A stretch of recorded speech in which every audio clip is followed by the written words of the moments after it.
তোর নামে আমি 1 নাম্বার মামলা দেম, তোর নামে 1 নাম্বার মামলা দেম। এই মেয়ে কি করছে, মানে কি ঘুমের ট্যাবলেট খায় আইছে, খায়াতে আওয়ার পরে দে কি এভাবে এভাবে এভাবে কথা বলে আমাদের সাথে, মানে খুব অ্যাটিটিউড নিয়ে কথা বলে।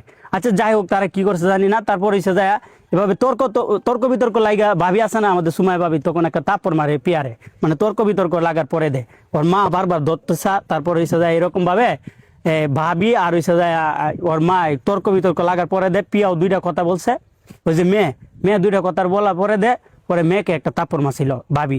তখন ও রাগ গুসাও কইরা ডাইরেক্ট একবার সরাসরি থানায় যায় বিভিন্ন ধরনের মানে হ্যারাস করে পুলিশদেরকে, আমার মামলা নেন। ওইরকম ভাবে মামলাটা আমরা অনেক কিছু মানে পুলিশদেরকে ভয় দেখাইতেছে, বুঝছেন। আর পুলিশ যদি মামলাটা না নেয় তারপরে দেখি করে উন্নাটা ফালাইয়া দিয়া দেওয়ালে ডুস মারে, বুঝছেন। এটা যারা পুলিশ বাইরে আছে ওরা অবশ্যই দেখছে ভিডিওটা, ওরা সবকিছু দেখছে, বুঝছেন। তখন দেওয়ালে ডুস মারে। তারপরে সে পিয়া কি করে, নিজের হাত নিজে কাটে ওরকম ভাবে এই জায়গায় টানার মধ্যে। তো এটাই আমাদেরকে বলছে একজনে, মানে তারা যারা আসিল কাছে তারা বলছে। তো এই হইলে বিষয়, এই জায়গা থেকে আমাকে ফাঁসাই দিছে যে জুনাইদও মামলা।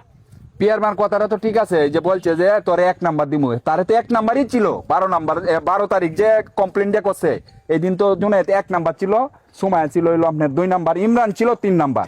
এইটারে 13 তারিখ এটারে বিভিন্ন রকমের মন্তব্য করিয়া ইমরানটা নিচে 1 নাম্বার দর্শন। কিন্তু জুনাইদের কথাটা তো রাইট, তুমি 1 নাম্বারই ছিলা, তোমার তো 1 নাম্বারই আসামি ছিল, কিন্তু এটারে পরে আবার নিচে দর্শনে। আমরা তো কোনো কিছু করি নাই যে আমাদেরকে ফাঁসাই দিছে, এরকম ভাবে ফাঁসানি ঠিক হয়েছে? ঠিক তো হয় নাই। আপনি বিনা কারণে আপনি সুমাইয়া ভাবি দেখতে পারে যে তুমি বারবার ইমরান রে মেসেজ দেও কেন। হ্যাঁ, পরে ওই বলে কয় আমি মেসেজ দিছি না, ওইরকম ভাবে বলে। পরে ওই পিয়া কি করছে, পিয়ার মার কাছে দিয়েছে। পরে পিয়ার মা বিভিন্ন ধরনের কথা হইতেছে যে আমার মেয়ে এই জীবন ইমরান রে SMS দিব না, এইটা হনলা তস্কা, ওরে অনেক কিছু বলছে। বলার পরে দে ও ইমরান ভাই তখন শোরুমে। পরে ওরা হঠাৎ করে বাসায় চলে আসছে। বাসায় চলে আইসা এরকম ভাবে হয়ে উল্লেখ করতেছে যে আমার মেয়েকে চিনো, আমার মেয়ে উমুক, আমার মেয়েকে সেনাবাহিনী পছন্দ করে, সেনাবাহিনীকে পাত্তা দেয় না।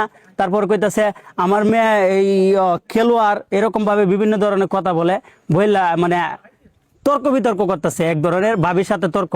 আমি পরে বললাম এই যে আমার বিষয়টা যেটা আমাকে কেন ফাঁসাইছে, আমি বললাম শুনেন এই জায়গায় ইমরান বিপি বাসা, এটা ভদ্র ফ্যামিলির বাসা, আপনি চিল্লাচিল্লি একটু কম করেন।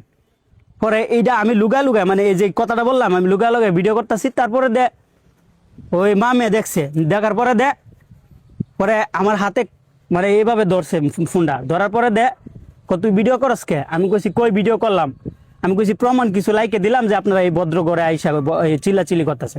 পরে আমার ফোন পকেটে দেওয়ার পরে ওই মা বলতেছে